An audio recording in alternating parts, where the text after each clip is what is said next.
Good morning, अस्सलाम वालेकुम। Rising Pakistan में आपको कहेंगे खुश आमदीद। मेरे साथ हैं मोहम्मद शुएब, मेरे साथ है सबीन फारूक। Good morning. एक नई एनर्जी के साथ करते हैं इस नए हफ्ते का आगाज। बहुत सी अच्छी बातें जो कि हम करने की कोशिश करते हैं। आज उसमें एक और जो बात हम सुबह डिस्कस कर रहे थे, वो जो हम करते हैं वो अच्छी बातें होती हैं। कोशिश तो हम यही करते हैं। ओके, देखिए, हम कोशिश कर सकते हैं, हमारा काम है कोशिश करना। हाँ। हम सबका काम होता है कोशिश करना। बाकी बिल्कुल। जो मामलात होते हैं वो उसी तरह से चलते हैं जिस तरह से चलने चाहिए, जिस तरह से होने चाहिए। अच्छा, जैसे सभी नॉर्मली हम किसी प्राइवेट हॉस्पिटल में जब जाते हैं, ज़रा हमसे पूछते हैं कि आप पहले कभी इस हॉस्पिटल में आए हैं, आप रजिस्टर्ड पेशेंट हैं या नहीं हैं। अगर आप रजिस्टर्ड पेशेंट होते हैं तो उनका डाटा उनके पास होता है, सो वो फ़ौरन चेक करते हैं। अच्छा, आप पहले कब आए थे, किस डॉक्टर को चेक कराया था, आपकी जो रिपोर्ट्स हैं वो ऑलरेडी उसमें मौजूद होती हैं। एक जो चीज़ जो कि हम गवर्नमेंट हॉस्पिटल के मामले में लैक हमें नज़र आया वो ये था पहले की निस्बत के या पहले कि उस तरह से डाटा मुरतब नहीं होता था, या अगर हो रहा था तो वो रजिस्टर में, यानी वो फिजिकली आप अवेलेबल है, या किस डॉक्टर को शायद हल्का फुल्का याद हो या ना याद हो, या पेशेंट को याद होता था। लेकिन अभी ये होने जा रहा है कि वेरी सून इन पंजाब तमाम जो गवर्नमेंट हॉस्पिटल्स होंगे एक तो इंटीग्रेटेड हो जाएंगे, उनको टैब्स दिए जा रहे हैं। उसमें होगा ये कि जब भी कोई पेशेंट किसी भी हॉस्पिटल में जाएगा, किसी डॉक्टर के पास मौजूद होगा, अपना चेकअप कराएगा, तो वो टैब में उसकी एंट्री हो जाएगी कि कौन सा पेशेंट किस वक्त किस डॉक्टर के पास आया था, किस तकलीफ में आया था, किस मरज़ के साथ आया था, और क्या उसे दवा तजवीज़ हुई थी, कौन से टेस्ट उसके हुए थे। सो इट्स वेरी नाइस कि नेक्स्ट टाइम वो किसी और भी हॉस्पिटल में अगर जाएगा, नहीं किसी और गवर्नमेंट हॉस्पिटल में अगर जाता है, तो ऑलरेडी वो डाटा कनेक्टेड होगा। सो किसी और डॉक्टर के लिए उस मरीज़ के बारे में जानने में खासी आसानी रहेगी कि माजी में कब कब किस किस हॉस्पिटल में किस किस मरज़ के साथ मरीज़। और ऐसे में ज़ाहिर है, देखें, स्टाफ को ट्रेन करना भी ऑब्वियसली बड़ा ज़रूरी है, बट ऑब्वियसली एक दफ़ा जब चीज़ इंप्लीमेंट होने लगेगी तो ऑटोमेटिकली सिस्टम में एक चीज़ आ जाती है, आप सब सीखना शुरू हो जाते हैं। चलिए, बड़ी अच्छी चीज़ें होती हैं शुएब, बिकॉज वाकई बड़ी टेंशन सी हो रही होती है जब हम इस पर्सपेक्टिव से देखें कि डाटा आपको, क्योंकि कहीं जाएं आपको शुरू से सब कुछ सिरे से बताना पड़ रहा होता है, एंड देन अलग रजिस्ट्रेशन एंड ऑल दैट। तो चलें, ये अच्छी चीज़ है कि एक ही जगह जो है वो डाटा सबको मिल जाया करेगा। आई थिंक इसमें ये भी होना चाहिए ना कि प्राइवेट और गवर्नमेंट को मिलकर भी करना चाहिए इसमें काम। यार, ये तो बहुत ज़रूरी है। मैं तो हमेशा ये बात करती हूँ कि पब्लिक प्राइवेट पार्टनरशिप ये इतनी ज़रूरी है हर सेक्टर की। अगर हम बात करें, वो क्या हेल्थ है, वो क्या कोई और सेक्टर है, ये मिलकर काम करना जो है वो बहुत ज़रूरी है, बिकॉज ये सिनर्जी है जो कि आगे लेकर जाती है। तो I think this is very important कि हम सब मिलकर इन चीज़ों पे काम करें। एंड जस्ट इमेजिन कि पूरे पाकिस्तान में अगर ये इंटीग्रेटेड सिस्टम हो, डजंट मैटर कि जो कौन से सूबे में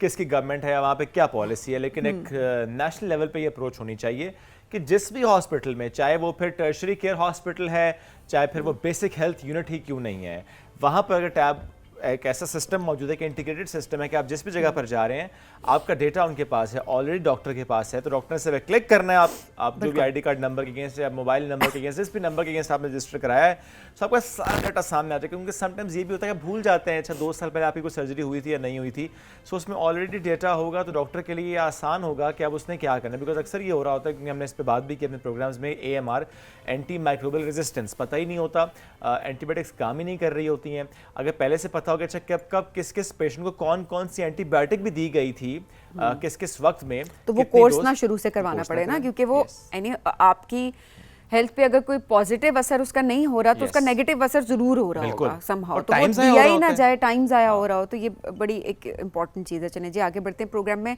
और आज कहीं पर मनाया जा रहा है कोई national day, national makeup day. आज वैसे हमने इंटरनेशनल डे सर्च करने को देखा, देखे जरा क्या इंटरनेशनल डेज हैं, तो उसमें आज आ रहा था नेशनल मेकअप डे। तो मैंने कहा ये तो शुएब का दिन आ गया है ना। तो मैं इसी बात पर सोच रही थी, क्योंकि इतना तैयार होने में मैं टाइम नहीं लगाती जितना तैयार होने में ये साहब टाइम लगाते हैं। और लिटरली मैं बताऊं कि कौन सी ऐसा मेकअप प्रोडक्ट नहीं है जो कि आपको इनके पाउच से नहीं मिलेगा, जो मेकअप रूम में जाके ऐसे पाउच खुलता है। बेगम का पाउच रखा हुआ है ना उसमें से कुछ मैं यूज कर लेता हूं। मुझे लग रहा है इनकी बेगम सुबह सोई होती है और ये उनका पाउच उठा के ले आते हैं, और जब वापस जाते हैं तो तब भी मतलब वो टाइम हमारा ऐसे है ना कि वाकई अक्सर ये होता है कि सो ही रही होती है नहीं, वैसे टाइम भी हमारा ऐसा है ना कि देखिए, मतलब अमूमन 9 साढ़े 9 लोग सो के उठ रहे होते हैं, 9:30 बजे जब हम घर पहुंचे हुए होते हैं तो ऑब्वियसली। अच्छा, वो हर बंदे की चूंकि रूटीन थोड़ी डिफरेंट होती है। मेरी कई सालों से रूटीन है कि wake up early, I sleep at early hours. हमारी तो शोज की वजह से, बिकॉज हम मॉर्निंग शो इतने सालों से करते करते, आप सैटरडे संडे को हमारी बायोलॉजिकल क्लॉक बड़ी सेट है हाँ। लेकिन कुछ लोगों की नहीं सेट होती, वो कहते हैं नहीं हमें रात देर तक जागना, उन्हें लगता है कि रात को जो वक्त उनको मिल रहा है उसमें वो अपने सारे काम बाकी कर सकते हैं। तो उसने जो भी अपना काम करना, तो रात को लैपटॉप ऑन कर लेती है, तो उसको होता है कि आप मैं तसल्ली से काम करो, जब मुझे तंग करने वाला वो कोई उनको नहीं टेंशन है। नहीं होती ना कि सुबह इतनी जल्दी, और वो हमें ये होता है कि एक रूटीन सेट है और एक स्ट्रेस Yes. होता है ना कि सुबह जागना है, काम है, आपको मेंटली जो है वो अच्छे से रहना है। तो वो ऑब्वियसली उस पर्सपेक्टिव से हम जल्दी सोचते तो चलिए अच्छी चीज़ है, जिसकी जो मर्जी। नहीं, इसमें लेकिन एक मसला होता है जो कि हम अक्सर जिक्र भी करते हैं। जैसे कल ये हुआ कि एक दोस्त थे, उन्होंने इनवाइट किया हुआ था एक लॉन्च पे। सो मैंने कहा दोस्त है, जाना भी पड़ेगा, था भी दूर, it was in 1 hour drive, तो मैं चला तो गया बिकॉज उसने मुझे कहा 5 PM ऑनवर्ड्स, तो आई वाज देयर एट 6:30। मैं जान के थोड़ा लेट गया, मैंने As कहा मैं जान के इसलिए लेट गया कि अच्छा मैंने लेट हुए, मुझे लगा आप तो मतलब 6:30 was still early. Still I was early ना, क्योंकि वही उसने बात 5 कर रही PM ऑनवर्ड्स उसने कहा था। मैं पहुंच गया, कुछ देर बाद उसने कहा कि मैं अभी चेंज करने जाऊंगा, फिर वापस आऊंगा, फिर हम करेंगे। मैंने कहा okay, I waited for another our. जब मैंने देखा कि अब 8 बजने के करीब मामला है, तो मैंने कहा मेरा ख्याल है फिर मैं जाऊँ, इजाजत लूँ, क्योंकि अब मैं मजीद नहीं रुक सकता, बिकॉज 1 घंटा वापस आऊंगा, then I have to sleep. So ये हो जाता है कि आप चले भी जाते हैं, लेकिन आप उस तरह से पार्टिसिपेट नहीं और कर जब आप पाते। कर्टसी में आप इतने ही कोई मेहरबान हो कि हर कोई आपसे कहे कि आप ये भी कर दें और आप वो करने को तैयार हो जाएं, और आप इतने मतलब कर्टियस हो, तो बस obviously क्या करता, लुकात है ऐसे ना, मामलात सोशल आप- सर्कल ऐसे, मेरा सोशल कैपिटल ऐसे, मेरा क्या करूं मैं? मामलात आपके साथ फिर ऐसे होते रहते हैं। तो I think it's okay, it's fine. Break ही ले लेते हैं, थोड़ा मेरा थोड़ा अपने आप को बदलने की बहुत जरूरत है कि when you have to say no, you should say no. Say yes to break. Let's take a break. We'll be right back.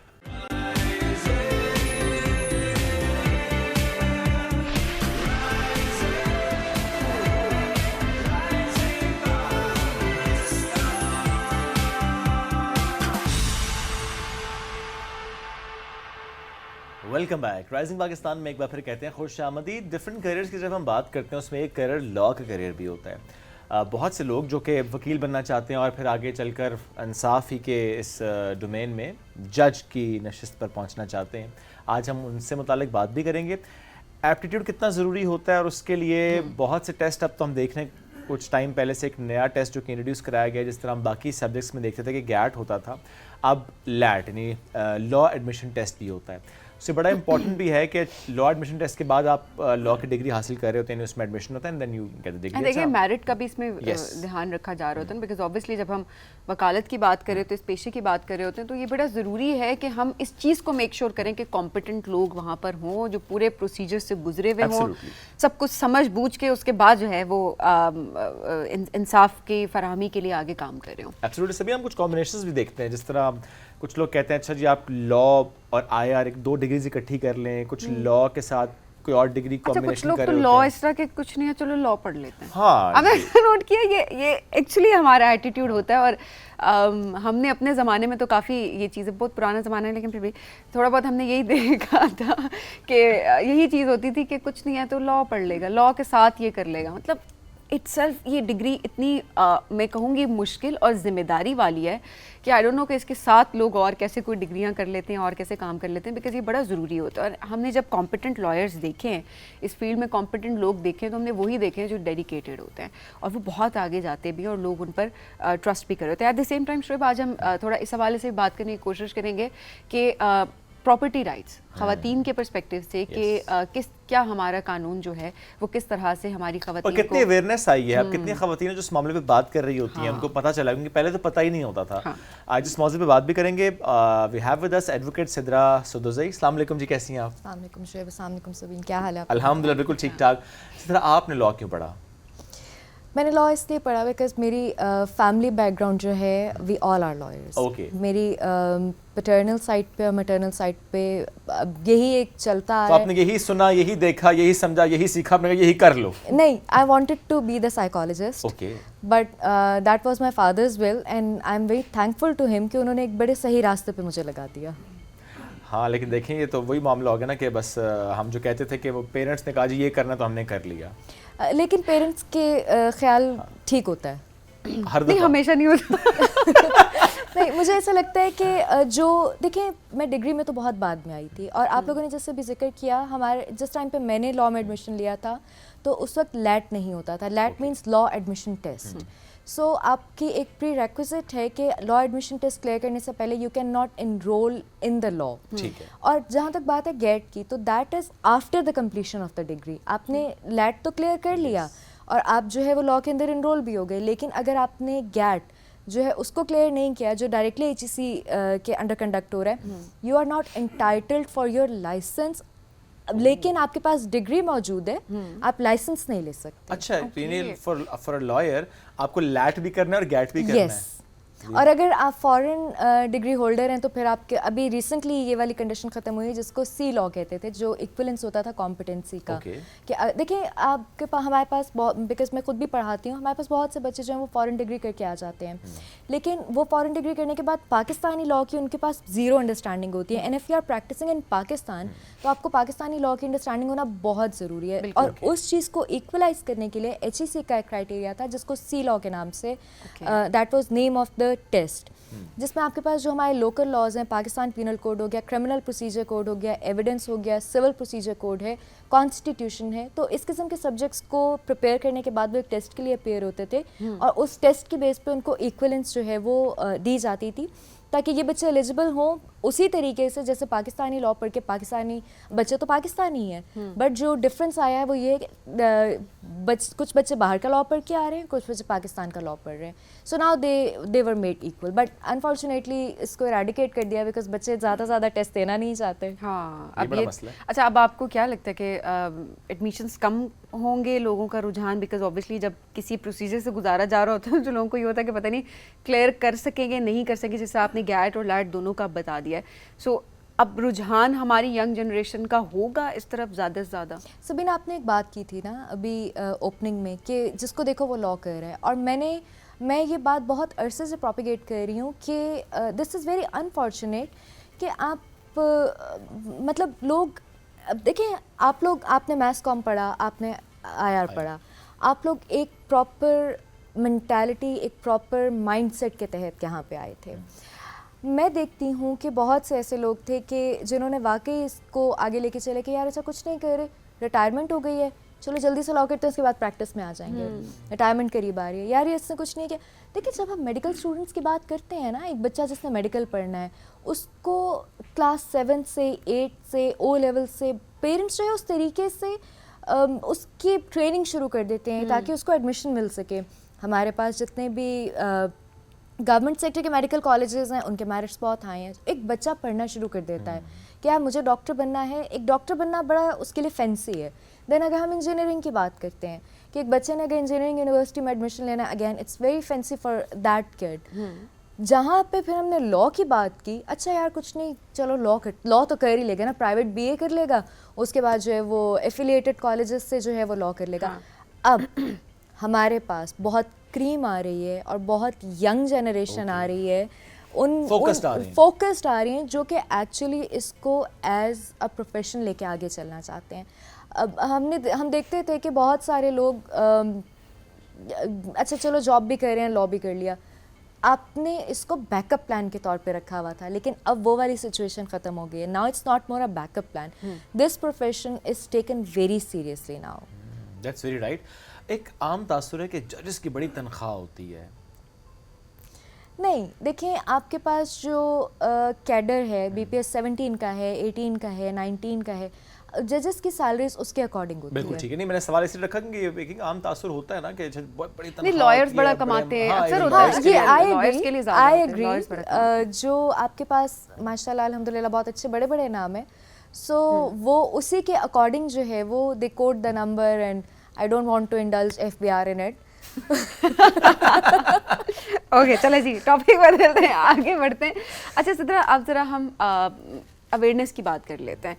एक ज़माना था, हमने देखा हमारी अम्मियाँ, हमारी फूफियाँ, खालाएँ, ये हर घर में हर किसी ने इसको एक्सपीरियंस किया होगा कि मकसद देख रहे होते थे कि जी कभी तो कंसिडर नहीं किया जा रहा होता प्रॉपर्टी में, और कभी ये होता था कि खुद ही छोड़ दिया, जी कोई नहीं, हमारे भाइयों का हक है, कुछ भी अवेयरनेस नहीं थी। दूसरा, वो स्पेस कभी क्रिएट नहीं की, क्योंकि जो बहन अपना हक मांग लेती थी भाइयों से, वो मुजरिम होती थी और उसे गिल्ट फील, हाँ उसे गिल्ट फील होता रहता था थ्रू आउट कि ये क्या, मैंने क्यों अपना राइट मांग लिया प्रॉपर्टी में। अब क्या अवेयरनेस बढ़ी है, ख़वातीन अपने राइट मांग रही हैं प्रॉपर्टी में विदाउट फीलिंग गिल्टी। देखिए सबीन, जब हम इस्लामिक लॉ की बात करते हैं और जब हम इस्लामिक प्रेसिडेंट्स को उठा के देखते हैं तो वहाँ पे औरत को उसकी जायदाद में हिस्सा देना वाज अ नॉर्म, क्योंकि ये ना सिर्फ कुरान में सूरह निसा में हिस्से मुकर्रर हैं ख़वातीन के लिए, बल्कि उनको दिया भी जाता था। लेकिन with the passage of time and I am sorry, जो हमारी सब कॉन्टिनेंट की एक थोड़ी सी मेंटालिटी और हिस्ट्री रही है जहाँ पे औरत को उसके ना सिर्फ प्रॉपर्टी राइट से बल्कि और भी बहुत सारे हकूक़ से बिल्कुल अलग कर दिया जाता था, महरूम कर दिया जाता था। देखिए, मुझे अल्लाह ने एक हक दिया है, मुझे अल्लाह ताला ने एक शेयर दिया है, मुझे मेरे बाप की प्रॉपर्टी में भी दिया है, भाई की प्रॉपर्टी में भी दिया है, शौहर की प्रॉपर्टी में भी दिया है और बेटे की प्रॉपर्टी में भी दिया है। और इन ल्यू ऑफ दैट राइट मेरे ऊपर कोई फाइनेंशियल लाइबिलिटी नहीं रखी। मर्द का हिस्सा औरत से ज़्यादा क्यों है? क्योंकि मर्द जो है, ये मैं नहीं कह रही, ये तफसीर कहती हैं, बिल्कुल ऐसे ही, क्योंकि मर्द जो है he is the bread winner of the house. औरत के ऊपर कोई फाइनेंशियल रिस्पॉन्सिबिलिटी नहीं है। And Islam being the very justified मज़हब, एहसान का दीन होने के तौर पे, फिर भी औरत को जो है वो एम्पावर करने के लिए उसको हिस्सा दिया गया है, चाहे वो मूवेबल प्रॉपर्टी है, चाहे वो इमूवेबल प्रॉपर्टी है। वो इमूवेबल प्रॉपर्टी से अपने किसी के फसलें हैं, किसी के खेत हैं, किसी का घर है, वो उसके किराए को, उस फसल से जो उसको पैसे आ रहे हैं वो उसको अपने खर्चे के लिए यूटिलाइज़ कर सकते हैं। और मर्द उससे सवाल नहीं कर सकता कि अपने ज़ाती पैसे को तुमने कहाँ पे खर्च किया था। जिस तरह की तासुर क्यों है कि चूंकि बेटी की शादी कर दी थी, उस वक्त उसे जहेज़ दिया था, उस वक्त उसे तोहफे दिए थे, हो सकता है कुछ अमाउंट भी दी हो उसके अकाउंट में, अब चूंकि उस वक्त दे दिया, अब उसके बाद जो भी आपकी प्रॉपर्टी है उसमें अब उसका कोई हिस्सा नहीं है, और ये आपने एज्यूम भी कर लिया है पूरी फैमिली ने कि अब जो बाकी लोग हैं, भाई हैं, जो भी है, बस वो आपस में डिवाइड कर लेंगे और बेटी डजंट एग्जिस्ट फॉर दैट। एक फैक्टर मिस कर दिया, बेटी को पढ़ा भी दिया, हाँ, उसकी एजुकेशन पे भी पैसे लगा बिल्कुल दिए, ऐसा ही है। तो अब जो है वो उसका हिस्सा नहीं बनता प्रॉपर्टी में। सो आप ये देखिए इसके अंदर कि जहेज़ देने की रस्म कहाँ पे मौजूद है? जहेज़ देने का तो इस्लाम में कोई जिक्र नहीं है। इस्लाम ने कहा है कि आप बाइफर्केशन ऑफ जेंडर के बगैर बच्चों को अपने पढ़ाएं, उनको तालीम दिलवाएं। इस्लाम ने ये तो नहीं कहा जहेज़ दें, इस्लाम ने कहा आप उनको उनका हक दें। ये जो जहेज़ है ये हमारे सब कॉन्टिनेंट की रिवायत है, जहाँ पे एक हिंदू और मुस्लिम माशरा साथ रहने के साथ साथ बहुत सी रिवायात को अडॉप्ट करके कि इसको बरिउज़्ज़मा हो गए, 2 ट्रक 3 ट्रक जहेज़ के दे दिए, मास्टर्स तक पढ़ा दिया, बस हमारी ज़िम्मेदारी ख़त्म।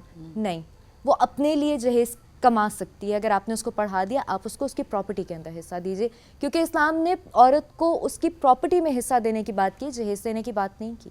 ये हमारे कस्टमरी लॉज हैं, इसका हमारे शरई लॉज के साथ कोई ताल्लुक नहीं है। जिम्मेदार एक औरत नहीं लगती आपको इसमें? मैं इसलिए बात कर रहा हूँ क्योंकि हमने माओं को भी ऐसी बात करते देखा है अपनी बेटियों के लिए, नहीं नहीं बस ठीक है बेटा, वो बेटों का ही है, वो जो बेटी है वो भी बस नहीं नहीं बस ठीक है भाइयों का ही है। इसलिए मैं कह रहा हूँ वो अपने लिए आप आवाज़ उठाना तो बहुत अगला स्टेप होगा, आपको पता ही नहीं है ना। हालांकि आप देखें प्रोग्राम्स हो रहे हैं, लॉ है, बात होती है, इवेंट्स होते हैं, हमारे इवन कॉल करें तो उसमें भी प्रॉपर्टी राइट्स के बारे में कॉलर ट्यून्स होती हैं, बट स्टिल एक औरत बात नहीं करती क्योंकि उसे लगता है कि नहीं है ही नहीं।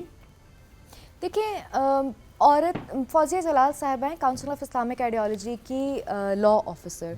उन्होंने एक पिटिशन फाइल की हुई थी सुप्रीम कोर्ट में कि उर्फ़ और रिवाज के नाम पे औरत को जो प्रॉपर्टी से महरूम किया जा रहा है उसको ख़त्म किया जाए, और उसके ऊपर लैंडमार्क डिसीजन भी है हमारे पास सुप्रीम कोर्ट का कि उर्फ़ और रिवाज, बिकॉज आप ये देखें कि हमारे यहाँ तो बात ही नहीं होती ना, फार फ्लंग एरियाज़ के अंदर जो है वहाँ पे तो लिखवा लिया जाता है।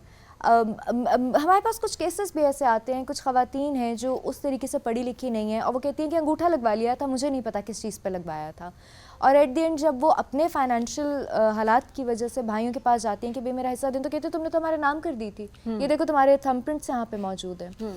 सो इस चीज़ के ऊपर हमारे पेरेंट्स बात नहीं करते, और मुझे लगता है कि अपना हक मांगने में, अपने हक को, मैं ये नहीं कहती कि आप अपना हक छीन लें, लेकिन थोड़ा सा यहाँ पे हमें मर्दों की ट्रेनिंग की भी ज़रूरत है कि जो हक आप खा रहे हैं अपनी बहन का, अपनी बेटी का, वो अल्टीमेटली कहीं ना कहीं निकल जाएगा। और हराम भी तो है ना ये, ऑब्वियसली। आपने किसी का, देखिए सबीन, चलें मैं कोई और एग्जांपल देती हूँ कि एक आपकी बेटी है, ठीक है, एक आपकी बहन है, आप अपनी बहन को जायदाद में से सिर्फ इसलिए इराडिकेट कर रहे हैं कि यार मैं अपनी बेटी के लिए जहेज़ बना दूँ, तो क्या गारंटी है कि वो जहेज़ उसके काम आ सकेगा? तो आपने हराम की डेफिनेशन में जहाँ बहुत सारे पैसे आते हैं, हर वो दौलत जो आपने बगैर किसी एफर्ट के कमा ली, या किसी से छीन ली, गस्ब कर ली, जैसे चोरी का पैसा हराम है, इसी तरह हक बहनों बिकॉज का आपने हक तलफी की ना, हक तलफी कर दी ना, Exactly. so उसके ऊपर तो कोई माफ़ी नहीं है। कोई माफ़ी नहीं है। और बार बार हम इस चीज़ के ऊपर एम्फसाइज कर रहे होते हैं, सबको हम यही बात कर रहे होते हैं कि बेटियों को जहेज़ के बजाय आप उनको एक अमाउंट दें, और वो अमाउंट जो है वो उनके अकाउंट में ट्रांसफ़र की जाए, जो उनका पर्सनल अकाउंट हो, ताकि उससे वो अपनी मर्ज़ी से जहाँ खर्च करना चाहें वो पैसा खर्च करें, चाहे वो उसकी प्रॉपर्टी ख़रीदें, चाहे वो उसकी कोई चीज़ ख़रीदें, चाहे वो उससे कहीं घूमने फिरने जाएं, चाहे वो उसको अपनी सेविंग्स में रखें। ये उनका राइट होना चाहिए कि वो जैसे भी उसको खर्च करें। और ये वाकई ये ट्रेनिंग बहुत ज़रूरी है पेरेंट्स की। मैं फादर्स की ज़रूर ये बात करूँगी, क्योंकि जो फादर्स होते हैं वही ज़्यादातर डिसीजंस ले रहे होते हैं इन मामलात में। प्रॉपर्टी बाजू का तो माँ बेचारी को भी नहीं पता होता कि उसका अपना राइट क्या है, तो वो बेटियों को क्या राइट दिलाएगी अपना। Sorry to cut you Sabeen, माओं को ये भी नहीं पता होता कि उनके शौहरों ने क्या क्या बनाया हुआ है, क्योंकि औरत को इंक्लूड नहीं किया जाता बहुत सारे डिसीजंस के अंदर। और बाद में डेथ के बाद मालूम हो रहा था अच्छा ये भी था, ये भी था, ये भी था, और समटाइम्स पता भी नहीं होता। और अपनी ज़िंदगी में दिस इज़, मैं इस चीज़ को खुद बहुत जर्नल प्रैक्टिस है लेकिन बहुत बेहतर नहीं समझती कि आपने on the basis of favouritism कुछ चीज़ें जो है वो हिबा कर दी होती हैं, कुछ चीज़ें जो है वो वसीयत कर दी होती हैं, and at the end of the day आप ये देखें कि बेटियों के पास जो है वो सिवाय माँ बाप के पीछे उनके लिए रोने के कुछ नहीं बचता। सही बात है सर। एक बात और भी, if I am not wrong, कोई ऐसा डिसीजन भी तो आया था अदालत की तरफ से कि अगर बहुत अरसा गुजर जाने के बाद भी एक बेटी खड़ी होती है कि मुझे मेरा हिस्सा चाहिए, तब भी उसको वो हिस्सा मिलता है। देखिए इसमें अरसे का कोई ताल्लुक नहीं है, क्योंकि Okay. जो हक है वो हक है, वो इस्टेब्लिश्ड लॉ है आपका। बेशक जो है वो आप ये भी तो देखें कि एक नया डिसीजन भी तो आया है कि जो बेटी डिवोर्स्ड है वो अपने बाप की पेंशन ले सकती है, या जो बेटी जो है वो विडो है, जो बेवा हो चुकी है, वो अपने बाप की पेंशन ले सकती है।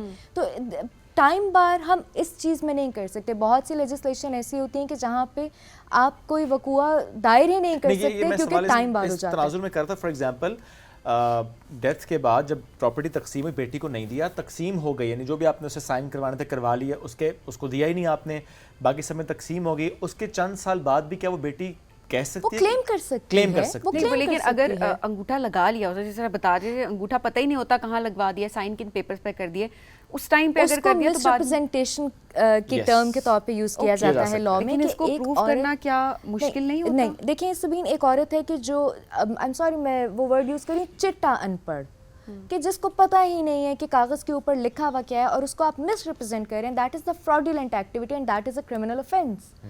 क्रिमिनली, अगर ये क्रिमिनल ऑफेंस है, आपने किसी के ऊपर किसी से अंगूठा लगवा लिया, साइन करवा लिया, आप उसको लेटर ऑन चैलेंज कर सकते हैं कि मुझे मालूम इमोशनली नहीं। ट्रैप करके भी अगर कर दिया तब भी आप चैलेंज कर सकते हैं, बिकॉज हमने ज़्यादातर जो केसेस देखे वो यही है कि इमोशनली लड़कियों को बहुत ज़्यादा इस पे ब्लैकमेल किया जा रहा होता है, उनको ऊपर बहुत स्ट्रेस दिया जा रहा होता है कि अच्छा कर दो, भाइयों का हक है, भाइयों के बच्चे भी हैं, और ये वो उस टाइम पर उस जोन के अंदर वो साइन भी कर लेते हैं, उन्हें पता भी होता है कि किस पेपर के ऊपर साइन किया गया। क्या इसको भी देखिए, बाद में चैलेंज किया जा हक सकता छोड़ने है? में और हक को खींचने में, गस्ब करने में फ़र्क है।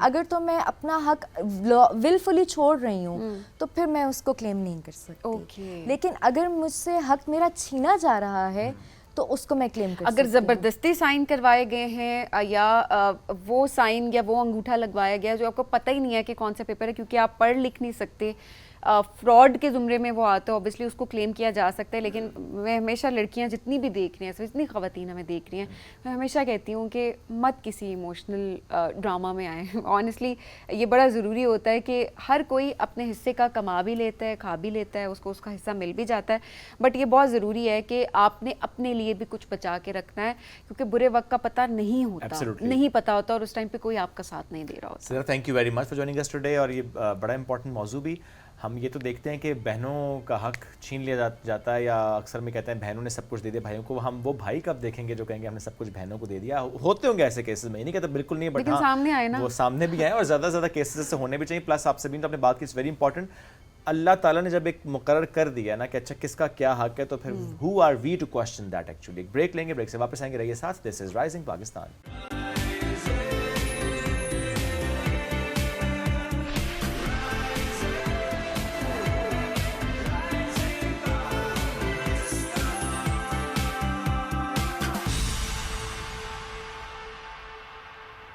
Welcome back to Rising Pakistan में आपको कहेंगे खुश आमदीद। एक ऐसा मसला जो कि अब दुनिया भर का मसला बन चुका है। और यकीनन हम अगर पाकिस्तान की बात करें, हम इस खत्ते की बात करें, तो उसमें पाकिस्तान जो है वो बहुत ज़्यादा हद तक हम देख रहे हैं मुतासर हो रहा है जी क्लाइमेट चेंज।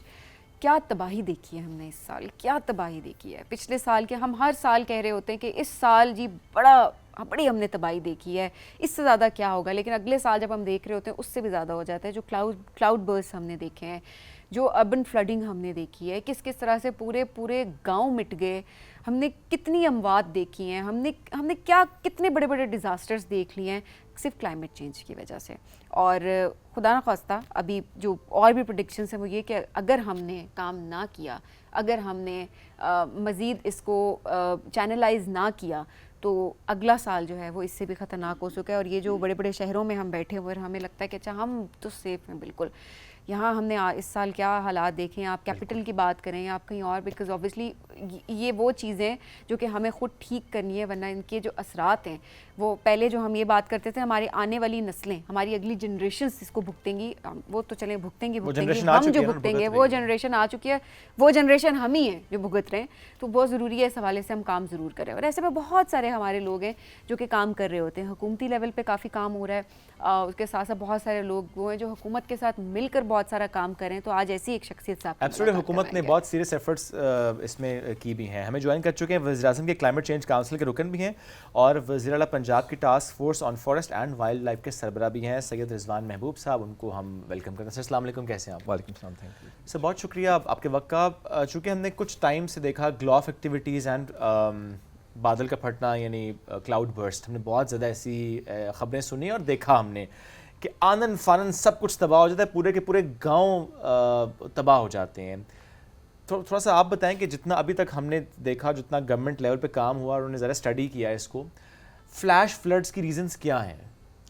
जी बहुत शुक्रिया। सबसे पहले तो आपने जो शुरू में बात की कि क्लाइमेट चेंज ये हम वो नस्ल हैं कि जिसको इसके साथ रहना है, और ये नहीं है कि ये अचानक शुरू हो गया। पिछले चंद साल से ऐसी इंडिकेशंस आ रही थी। आपको याद होगा 3 साल पहले एक बहुत ड्राई स्पेल आया था, पूरे पाकिस्तान में जंगलात में आग लगी थी।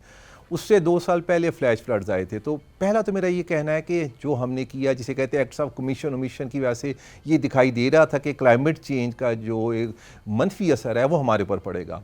अब बदकिस्मती से पाकिस्तान वो मुल्क है कि जो अगरचे क्लाइमेट चेंज की जो मेन उसका ट्रिगर होता है ग्रीन हाउस गैसेज में हमारा कोई रोल नहीं है, हार्डली 0.5% है, लेकिन हम दुनिया के 10-12 उन ममालिक में शामिल हैं कि जो क्लाइमेट चेंज से सबसे ज़्यादा मुतासिर होंगे।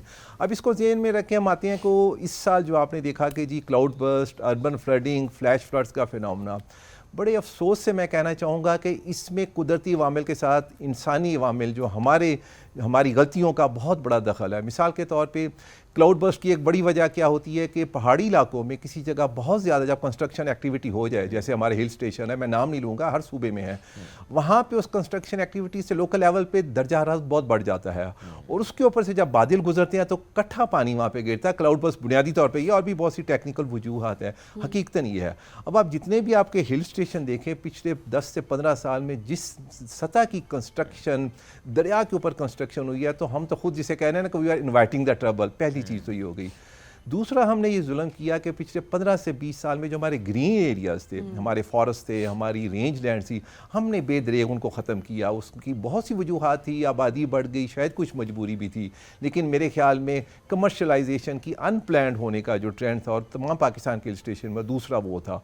अब इस बार हो ये रहा है कि जब क्लाउड बर्स्ट या ज़्यादा बारिश होती है तो पानी ने तो अपना रास्ता बनाना है।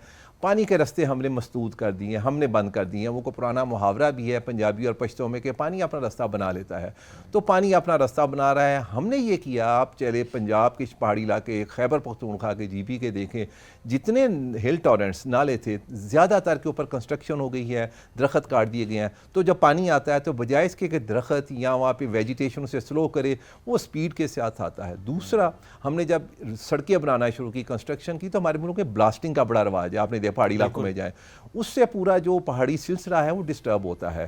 तो ये सारे फैक्टर्स मिलकर अब ये हो रहा है कि जब फ्लैश फ्लड होता है, जब अर्बन फ्लडिंग होती है, तो पानी की इतनी मिकदार आ जाती है कि कोई भी एजेंसी उसे रोक नहीं सकती। ये एक बड़ी अफसोसनाक सूरत हाल है, लेकिन जैसे आपने कहा कि हमारी वो नस्ल है जिसे अब इसके साथ रहना है, तो हमने आगे चलने के लिए सोचना है कि इसका हल क्या है। तो क्लाइमेट चेंज रियलिटी है, इट्स स्ट्राइकिंग अस, हमारे सामने है और हमने कुछ करना है, वरना जिस तरह का नुकसान आप देख रहे हैं ये तो अभी सिर्फ आगाज़ है। मेरी दुआ है कि अल्लाह ताला आसानी करे, लेकिन हमने जो किया है पिछले 10 सालों में माहौल के साथ, वो बड़ी ज़्यादती हुई है जी। वाकई ऐसा है, उस लिहाज से हमारी प्लानिंग भी बहुत ज़्यादा इंपॉर्टेंट है। आपने कहा कि इक़दामात लेने होंगे, सॉल्यूशंस की तरफ जाना होगा, क्या सॉल्यूशंस आपको नज़र आ रहे हैं, क्या इक़दामात अभी हो रहे हैं? अच्छा, एक तो ये बात बिल्कुल हकीकत है कि हुकूमत हर सतह पे जितना हो सकता है कोशिश कर रही है। जैसे national disaster management authority NDMA है, सूबों में प्रोविंशियल डिज़ास्टर मैनेजमेंट अथॉरिटीज़ हैं, मेट डिपार्टमेंट है जो अलर्ट जनरेट करता है, फिर डिस्ट्रिक्ट्स में भी DMAs district disaster management authorities मौजूद हैं। तो हुकूमती सतह पे अपने रिसोर्स के मुताबिक जो कर सकते हैं, हुकूमत ने रिसेंटली वेदर रडार्स लगाने का इंतज़ाम शुरू किया था पूरे पाकिस्तान में, लेकिन बहुत से अभी भी उसमें गैप है। उसकी वजूहात है, एक तो इन चीज़ों का स्केल इतना बड़ा है। अगर आप दरिया स्वात का आप कैचमेंट एरिया देखें या कुनहार का कैचमेंट या सिंध का, सैकड़ों की तादाद में वहाँ ग्लेशियर पड़े हुए हैं, सैकड़ों की तादाद में छोटे छोटे नाले हैं। आप सबको तो कंट्रोल नहीं कर सकते, फिजिकली शायद पॉसिबल नहीं। तो करने की ज़रूरत यह है कि जहाँ पे अभी काम कुछ कम हुआ है, कि जिसे हम कहते हैं last end of disaster reduction, last mile, कि आपको इस्लामाबाद में, लाहौर, पेशावर, गिलगित में इंफॉर्मेशन आ गई, आपने उसे जाके वादी के आखिरी कोने पे रहने वाली कम्युनिटीज़ को पहुंचाना है। ये हमारा चैलेंज है। अभी बुनेर में जो बहुत बड़ा फ्लैश फ्लड आया, वो भी एक ऐसी दूर दराज आबादी थी। इस्लामाबाद में आप देखिए अभी नया काम शुरू हो गया, अर्बन फ्लड आता है, उसके चूँकि नाले बंद किए हुए हैं पूरे शहर में। अभी पिंडी में आपने देखा पानी इकट्ठा होता है। तो होता ही है कि जो लोग रहते हैं लास्ट माइल पे, भले वो गाँव में रहते हैं, शहर में, उनको बताना है कि भाई इस लेवल का फ्लैश फ्लड हो गया है, क्लाउड बस्ट हो गया है, आप महफूज जगह पे नकल मकानी करें। तो ये वो एरिया है कि जिस पे भी काम होना ज़रूरी है। ज़िले की सतह पे, तहसील की सतह पे, यूनियन की सतह पे, फेडरल लेवल पे, प्रोविंशियल लेवल पे खासे काम हो रहे हैं। लेकिन जब तक हम इस लेवल पे और कम्युनिटीज़ को, मकामी आबादियों को, मकामी लोगों को, मकामी सहाफ़ियों को, मकामी NGO वर्कर्स को साथ नहीं मिलाएंगे, इसका स्केल इतना बड़ा है कि हुकूमत अकेली इसको मैनेज नहीं कर पाएगी। और जो अभी आपने बात की ना कि आखिरी कोने तक के आवाज़ को पहुंचाना, अभी हमने रिसेंट देखा गिज़र में जो ग्लेशियर फटा, वहाँ पे एक चरवाहा था और उसने पूरे गांव वालों को इन्फॉर्म कर दिया और बहुत से ख़ानदान बच गए अल्हम्दुलिल्लाह। तो बड़ा इंपॉर्टेंट है कि आवाज़ पहुंच जाए, बट आपको नहीं लगता कि उससे भी ज़्यादा ज़रूरी है कि पहले ही ऐसे स्टेप्स लिए जाएँ कि दरिया का रास्ता ना रोका जाए, आप अपने जो लैंड है उसको उस तरह से डिस्टर्ब ना करें। आज भी आप देखेंगे इस्लामाबाद में कुछ जगहों पर भी आप टेक्सला से गुजरें तो वहाँ का पहाड़ देख लें, आप हसन अब्दाल से गुजरें तो वहाँ का पहाड़ देख लें। आज से 15-20 साल, चूँकि मैं इसी इलाके में ट्रैवल करता रहा हूँ, 20 साल पहले ये पहाड़ इंटैक्ट थे, आज ये पहाड़ ख़त्म होते जा रहे हैं। दरख्त तो काटे, पहाड़ भी काटे, तो ये पहाड़ काटने से नुकसान हम उठा रहे हैं। और इवन अगर आप पोटोहार की तरफ और नीचे जाएँ, चक्री की तरफ जाएँ, तो वहाँ पर भी आपको ये नज़र आ रहा है कि आपने पूरी की पूरी लैंड को डिस्टर्ब कर दिया, क्योंकि हाउसिंग सोसाइटीज़ आ चुकी हैं वहाँ पर। हम इतना डिस्टर्ब करें जो अपनी टेरेन को, इससे भी तो नुकसान हो रहा है। जी, पहले तो आपने जो जिक्र किया ना, जो हमारे हीरोज़ हैं उन्हें हमें सेलिब्रेट करना है। गिज़र के वो जो साहिब है, मैं गिज़र जाता रहा हूँ और मैंने वो जगह देखी है और मुझे अंदाज़ा है कि वो रात के 3 बजे उन्होंने जिस तरह अलर्ट जनरेट किया। इसी तरह बुनेर में जो फ्लैश फ्लड आया है, एक मस्जिद के उस्ताद थे, तालिब इल्म थे, उन्होंने लोगों को जाके घरों से निकाला, एक स्कूल टीचर ने। तो एक तो बात है कि हमारे वक्त थोड़ी सी मायूसी खिलाते हैं, हमारे लोकल हीरोज़ हैं, हमें उन्हें सेलिब्रेट करना। लेकिन जो आपने असल बात की, देखिए आप किसी भी पहाड़ी इलाके में जाएं, आपने देखा होगा ट्रेंड ये शुरू हुआ कि दरिया के साथ साथ होटल बनाना शुरू कर दिए। कलाम में हमने देखा नुकसान उठाया, कलाम, नारान, गलियात। अब उसका नुकसान ये होता है, एक तो आप दरिया का रास्ता रोकते हैं, दूसरा जो अभी हो रहा है कि पानी के पोल्यूट करते हैं। जो पानी हम पी रहे हैं, जो हमारी ज़मीन में जहरीला पानी जिससे बीमारी आ रही है, उसकी भी वही वजह है। अब उसके लिए इन्फोर्समेंट रेगुलेशन मौजूद है, लेकिन मेरे ख्याल में जो मकामी इंतज़ामिया है उससे गफलत होती है। इसके ऊपर ज़ीरो टॉलरेंस होनी चाहिए। दूसरा आपने बड़ा अच्छा जिक्र किया, जैसे आप पिंडी इस्लामाबाद के गिरदोनवा में देखिए, माइनिंग के लिए, माइनिंग भी आपकी ज़रूरत है, लेकिन हम अनसाइंटिफिक काम करते हैं। दुनिया में बड़े से तरीके हैं माइनिंग के लिए कि आप किस तरीके से कीमती पत्थर, संगे मरमर निकालते हैं। हमारा तरीका है कि हम जाके ब्लास्टिंग करते हैं, कि दुनिया में ख़त्म हो चुका है, मतरूक हो चुका है।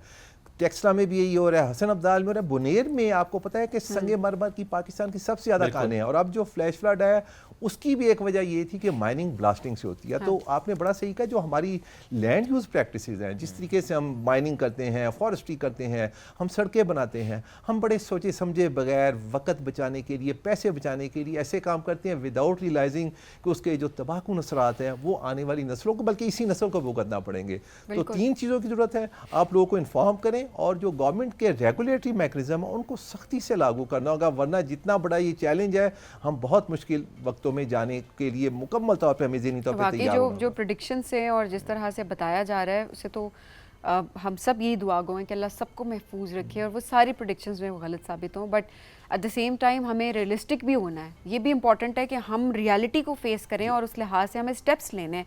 सर ऐसे में अवेयरनेस लोगों में कितनी आई है कि नकल मकानी कर लें, जब देखें कि ऐसी सूरत हाल क्रिएट हो रही है, इस वेदर की अगर बात करें, लोग अपने घर नहीं छोड़ रहे होते। आई नो ये इतना मुश्किल काम है कि हम यहाँ बैठ के सिर्फ बात कर सकते हैं और हम ये कह सकते हैं अच्छा घर छोड़ दें, इट्स नॉट ईजी। आप 4 दिन के लिए कहीं जाते हैं ना तो सामान पैक करना, अपनी जमा पूंजी देखना, एट द सेम टाइम सदियों लगा के लोग पूरी उम्रें लगा के घर बनाया हुआ होता है।